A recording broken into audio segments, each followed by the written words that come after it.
Аз съм българин, уже шесто поколение, шесто коляно, дето живеят тук на Украина.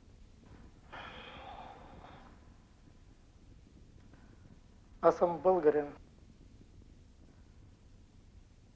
на шесто коляно българин в Украина. Моят син Иван, седмо коляно.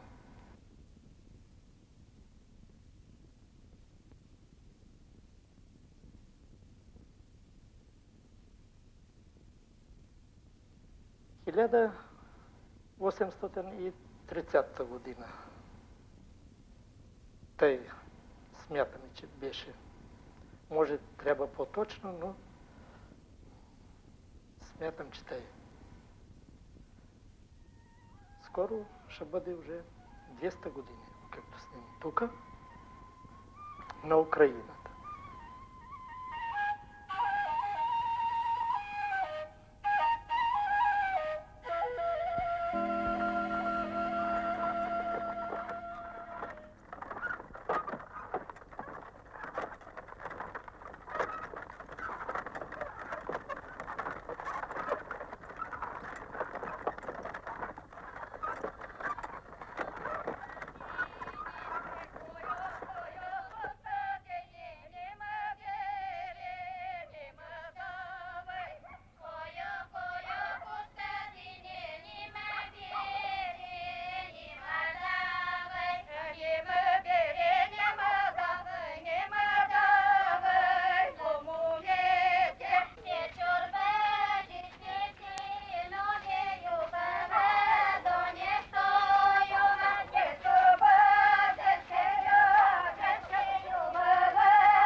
На това време много българи са дигнали от България хиляди и хиляди.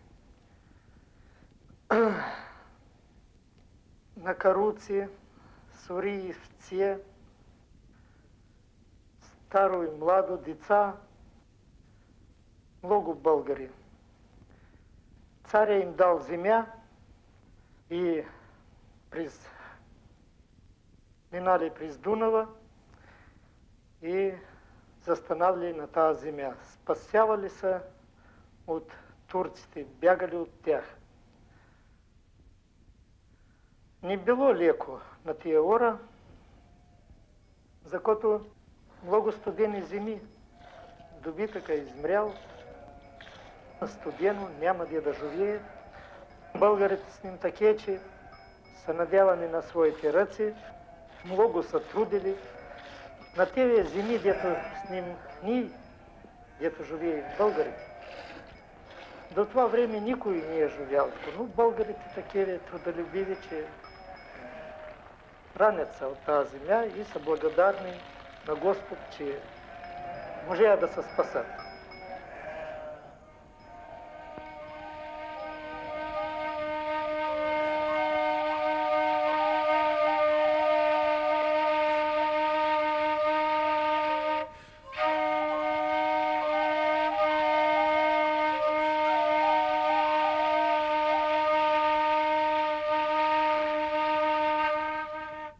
Веднага след войната около 140 до 170 хиляди българи се преселват в Бесарабия.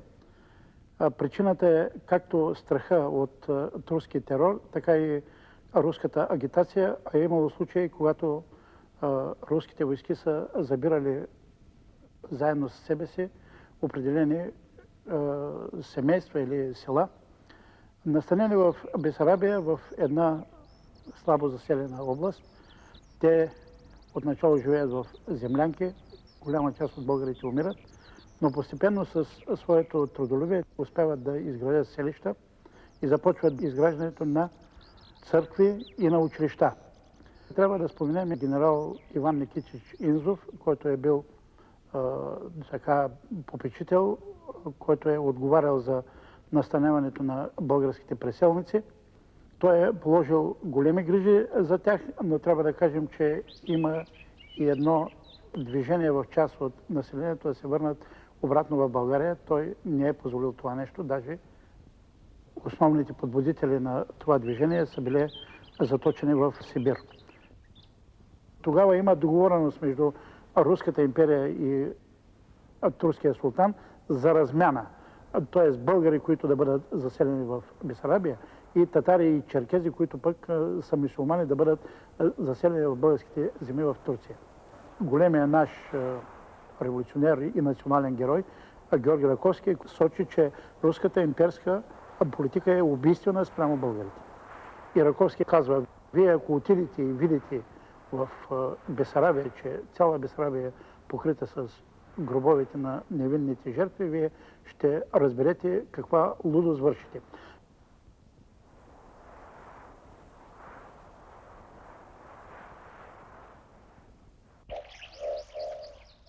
След румънската власт, руското правителство дава големи икономически свободи на бесарабските българи. От една страна, данъците са били значително облегчени, от друга страна, руската власт забранява служенето на български език в църквите в българските села и преподаването на български език в училищата в българските села. Тоест, по отношение на образование и на църква, руската власт е категорична и български език преди 125-126 години е ликвидиран в Бесарабия до разпадането на Съветския съюз и след установяването на независимите държави Молдова и Украина.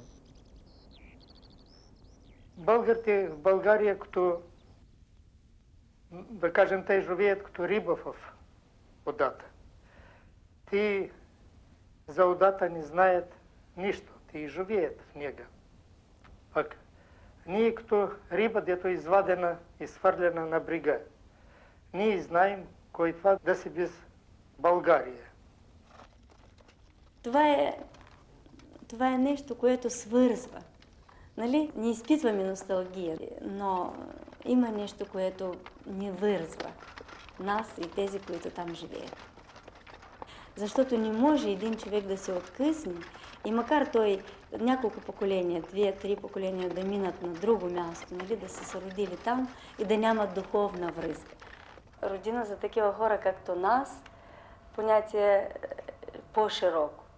Това не е само малкото селце тук скрито в Буджака, но и още неща,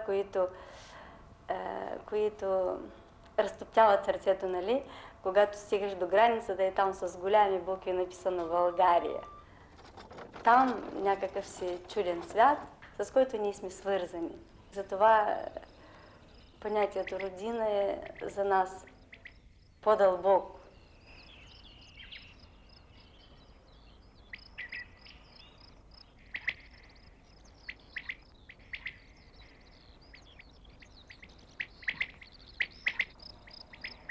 много години въобще в нашето село рядко имаше доведени вулки от другия села или пък да кажем русначки или там украинки, нали? Аз имам приятелка, тя е украинка, тя си е запазила бащиния език, тя си е запазила всичко, което е култура, всичко, което се е донесла тук. Но тя е взела от нас всичко. Тя говори на български език, така както говорим ние. Тя тъче, тя прави всичките неща така, както ги правят тези, които са родили тук и живеят. Селото е основано 1813 година. Събитията, които са ставали тогава в България, са имали голямо, решаващо значение. Аз мисля, че не може един човек, нали, да тръгне от хубаво, да тръгне и да каже: сега аз закъсвам всичко, което тук има и тръгвам да търся по-лек живот. Те, разбира се, са тръгнали, за да си българи да си останат, да си спасят семействата, да си издигнат на крака децата, както казват при нас. И за това са тръгнали, защото там било насилие, там е била война, там се леяла кръв и да се спасят. Те са дошли тук. Тук нищо хубаво не ги чакало, защото нищо нямало. Колко трябвало да бъде тежко там, за да дойдат тук и да започнат от гола земя. Тук нямало нищо. Но те са били с пословично трудолюбие, което се е придало, защото да направиш, да разцъфтя тази степ, да стане такава, каквато е сега, трябвало да бъдеш човек с извънредни възможности за труд, за да можат всичко да направят.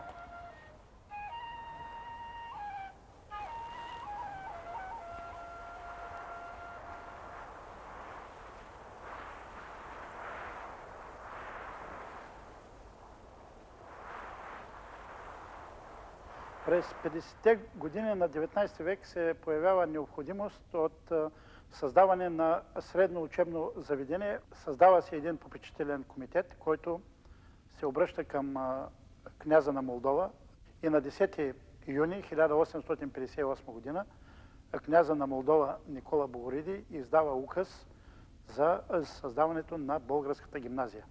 Българската гимназия е първото българско средно учебно заведение. Към гимназията има пансион, в който са настанени не само деца на колонисти от околните села, но и почти половината от децата в пансиона са били от поробените български земи. Възрожденския процес и края. С кои имена на народните будители свързваме българския възрожденски процес? Коя книга и кой автор дават началото на българската възрожденска литература, като посочихме значението, композицията и вечното национално битие на история славяно-българска. О, неразумни юриди! Защо се срамуваш да се наречеш българин и не четеш и не говориш на свой роден език? Или българите не са имали държава? Толкова година са царували и са били славни и прочути по цяла земя и много пъти са взимали дан от силни римляни. Украинските закони по отношение на националните малцинства са много напред. Даже в някои отношения има закони, документи, които България не ги е приела, Украина ги е приела.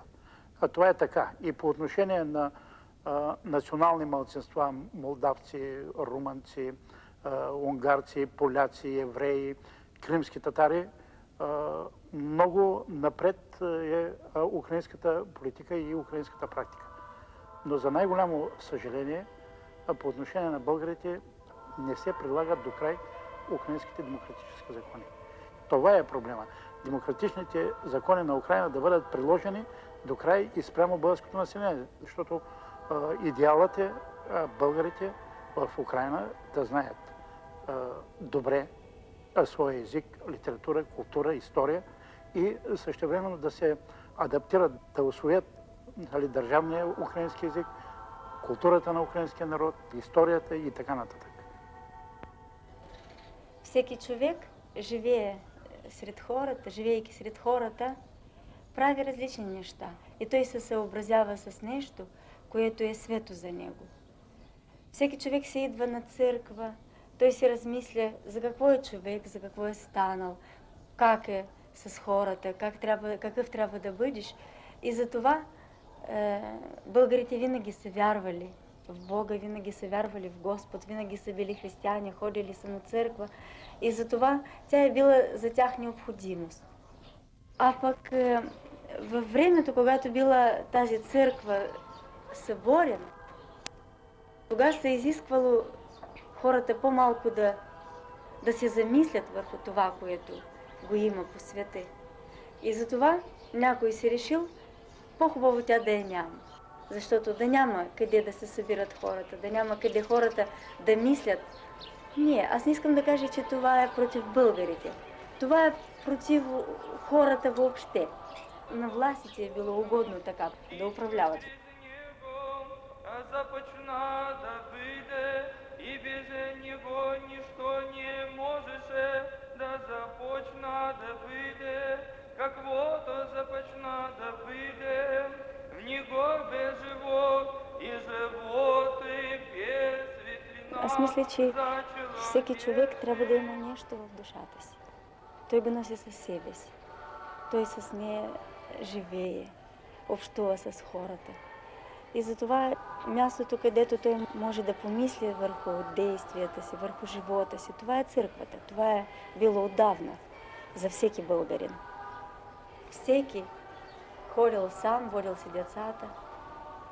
И за него е било всичко ясно и всичко наред.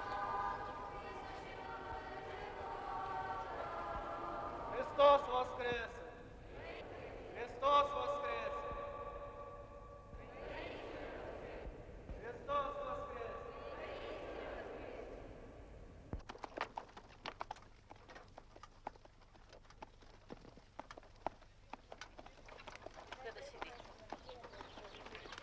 Как Мария, ще трябва какво са?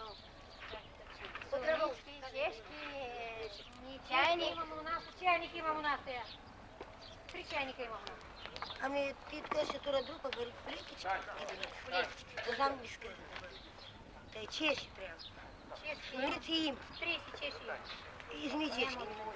Хоба. Виждай с едната жена. Аз ти продай една щаща. Ти ще дойдат жените и женят. Кръв да тече, кръв да приде. Но коли магнето да протече кръв за здраве на ората.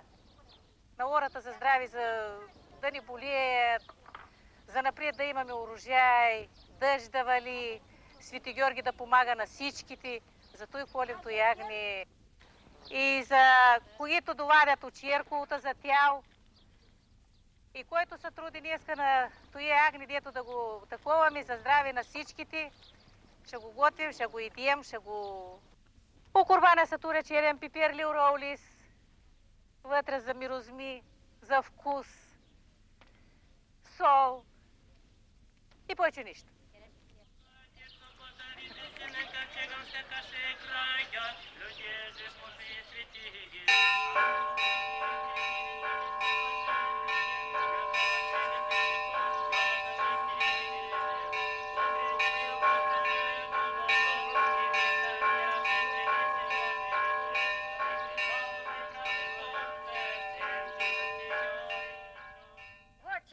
Баща наш, дете на небето, да засвети Твоето име, да дойде Твое царство, да бъде воля Твоя, както на небето, тъй и на земята.